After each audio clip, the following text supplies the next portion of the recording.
Merry Christmas, everyone. It's Smiley-Face Comics here. It is December 25th, Christmas Day, and I got a present from Santa Claus under the Christmas tree today when I woke up. If anybody out there is experiencing something similar, my wife is currently in a mental health hospital, and I was helping the kids get through Christmas today, and Santa was very kind to me and gave me a Christmas gift for the first time in maybe 20 years. Maybe more than that, maybe 30 years. So I haphazardly wrapped this up for dramatic effect and wanted to show you what Santa brought me as a present for my Christmas comics. Because I've been such a good boy this year, being a dad at Christmas time to two young children, both 2 and 7. So, let's see what we got. So this is Greatest Adventures number 37. This is a DC publication. This is 1959. I like these old comics. This will go into my Golden Age era, late silver Golden Age pile that I collect. Not a valuable comic. It says $5. Looks like Santa wrote some notes on here. Greatest Adventures 37, number 5. Again, 1959. And the guy on the cover is saying, "I stole the space beast. I'm trapped. And if I get those aliens, if those aliens get their strange pets back, whole cities will be destroyed." These old science fiction comics are always really fun for me. I especially just like the colors and the covers. Nothing really more so than that. Always a sucker for science fiction, Golden, Silver Age, anything like that. So if I see something for $5, or Santa sees something for $5, hopefully they grab it for me. Very cool.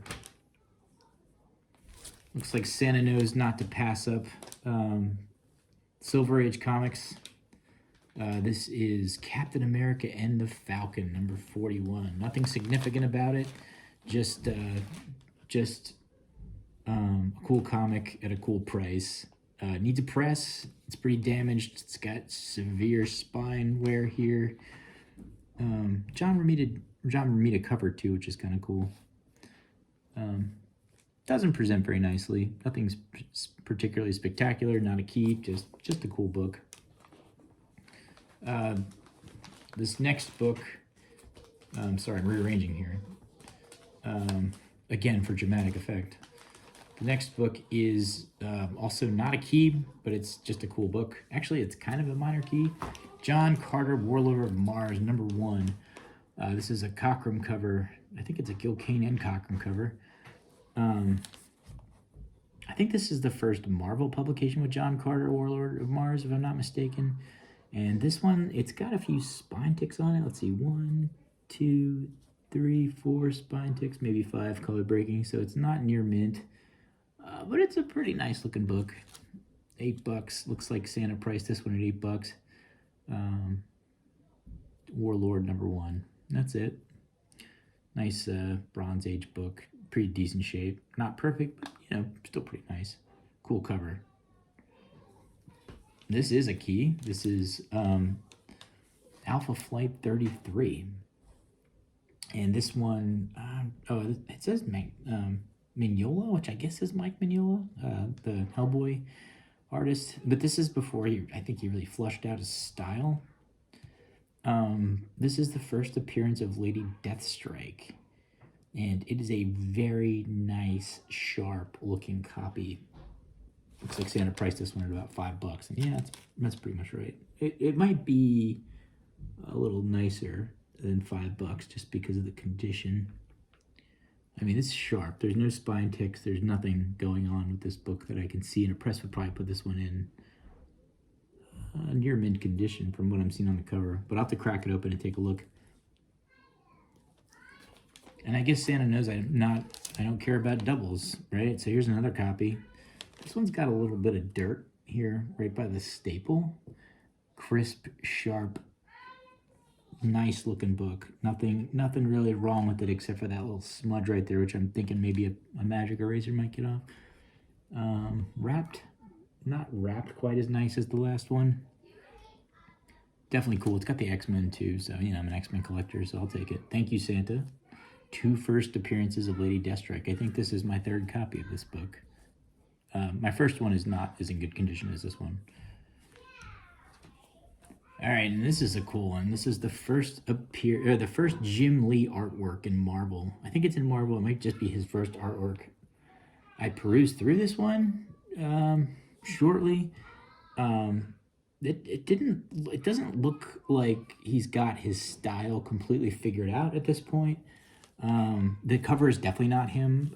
I'm blanking on who the cover is, but it's not Jim Lee. Oh, Barda. That's right. So yeah, this is 1987. So inside the artwork is Jim Lee, but it doesn't look like X-Men #1, right? It's very Marvel House style, I think, is the appropriate term for it.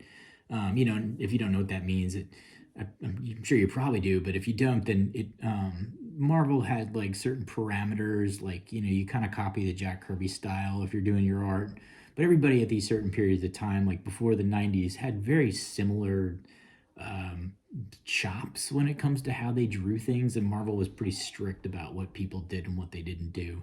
And it wasn't until the 90s that you started seeing those standouts like Todd McFarlane and Rob Liefeld and even Mike Mignola, like we just saw, like he starts flushing out his style and really being different from everybody else. But back during this time, if you're a jobber, you sit down at the table and you draw a couple pages and you get paid for your art, right? You weren't a rock star until the 90s, like when Liefeld and Jim Lee, and they all broke out and started really just flushing out their own style and being unique and special.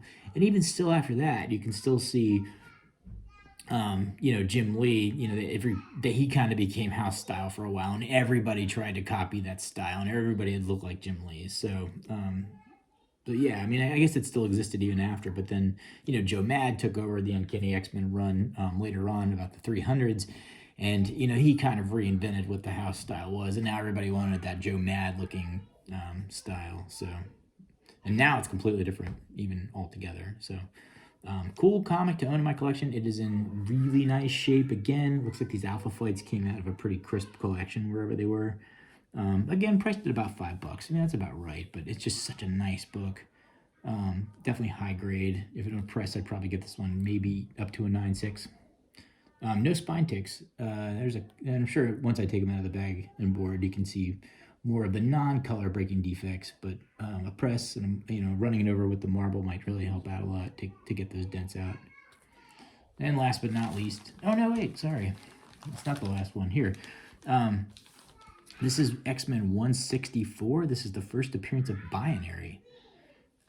This book is not in near mint condition. There's a non-color breaking spine tick there, something there. This might be something I can get out, but I'm not sure. And it's just not very clean looking. It might need a cleaner press. Also has a dog ear there that is color breaking. This is priced at about $15. That's about right. This book's pretty hot right now. This is a hole in my collection, but not in a hole in the sense of I don't have it, in a hole in the sense of I don't have a ungraded copy. And, I've got the whole run of X-Men, and I always go back and look for the ungraded copies of books that I have. And I've got this in a 9.6. And I swear, of all the books I have in a 9.6, this is one I would crack and send back in, because it is, I thought when I sent it back in it was a 9.8, because I can't find anything wrong with that book. This isn't really a book I would probably strive to really enter in a 9.8. It's kind of hot and cold. Right now it's hot because of Carol Danvers in the MCU. Most of the time it's, a $100 book, maybe a $200 book and a 9.8. So there's a pretty big price jump between a 9.6 and a 9.8. Right now I wouldn't do anything with CGC because of all the controversy going on. Kind of waiting to see how that all pans out. Maybe, if CGC can get its ship back in the right direction, then maybe I'll take a look at sending some stuff in or recracking or whatever. But right now, yeah, I'm just putting this one back in the collection. Thank you, Santa. This is one I've been looking for. Last but not least, definitely not least, oh, the first appearance of Mr. Sinister, X-Men 221. Looks like Santa had this one priced at about 25 bucks. Definitely one color breaking spine tick. And then also something I spotted this morning when I pulled it out was this little tiny rip tear right here, which is too bad. A little bit of color break there. But other than that, it's a pretty sharp book. This is a huge step up from what I have. Mine is water damaged, it's ripped, it's torn. It's just like the worst possible copy of this book that I ever could have found. I found it in the wild and did an antique shop for $2. They didn't even know what they were selling. It was in a pile with other Uncanny X-Men books. I didn't even know what it was at the time. I think when I grabbed it, it might have been about maybe 9 or 10 years ago that I found it in an antique shop, and I just took it home and I was like, oh, and at the time I think it was worth like $2 anyway. So I've been looking for this one in a higher grade, and that definitely is one that I had on my gift list. And thank you, Santa. I'll take it. $25 might even be a little low with a little tear right there. It might be more like a $40 book. It's in great condition though, so I will definitely put this one in the spot where that old nasty one is. It's not one that I can do anything in terms of repair because it's just the rips are all in the wrong place.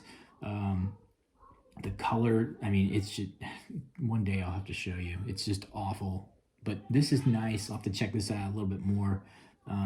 Doesn't even really look like it could use a press. It actually looks like it's in really decent shape. But it's going to be awesome to finally have this one, in my collection, not looking like garbage. So thank you, Santa. Definitely a good Christmas. I hope you all have a good Christmas, and I really hope that you're taking care of yourself and you're spending time with your family. Cherish every moment of it. I'm going to go upstairs and put my kids to bed. Merry Christmas. Like, follow, subscribe, and let's make 2024 the best year yet.